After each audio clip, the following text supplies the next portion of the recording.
Vakar konsultacijos tema buvo, ką geriau steigti dviems jaunoms menininkėms veiklai, projektiniai veiklai - viešąją įstaigą ar mažąją bendriją.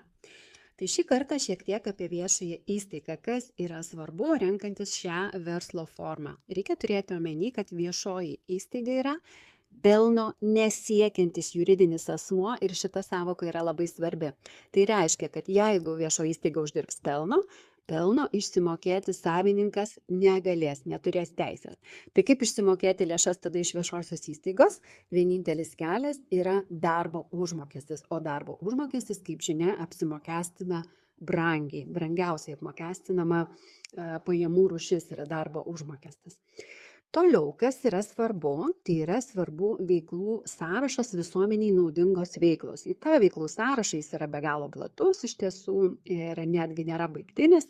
Į jį pakliūna tokios veiklos kaip mokymai, sveikatos priežiūra, socialinės paslaugos, sportinės įvairiausios veiklos, kultūrinės, meninės veiklos. Tai vat, pasižiūrėkite būtinai veiklų sąrašą, ar jūsų vykdomos veiklos atitinka šį sąrašą, jeigu galvojate apie viešąją įstaigą. Kas dar yra svarbu, kad viešoji įstaiga gali būti paramos gavėjas ir gauti paramą iš biudžeto ir taip pat iš kitų įmonių, iš kitų juridinių vienetų.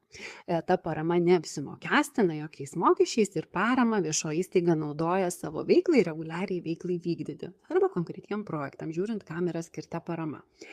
Dar viešoji įstaiga skirtingai nuo pelno siekiančių juridinių asmenų gali samdyti savanorius. Tai reiškia, viešoji įstaigoje yra galimas neatlygintinas darbas, pagalba įvairiuose renginiuose, savanoriai, savanorystė.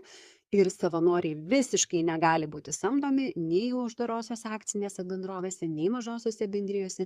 Ir tai yra labai svarbi vieta, tai yra iš tikrųjų didžiulis privalumas. Bet vėlgi reikia pasverti, kas svarbiau, ar neatlygintini darbuotojai karts nuo karto prie projektų, ar galimybė išsimokėti pelną sau uždirbtą.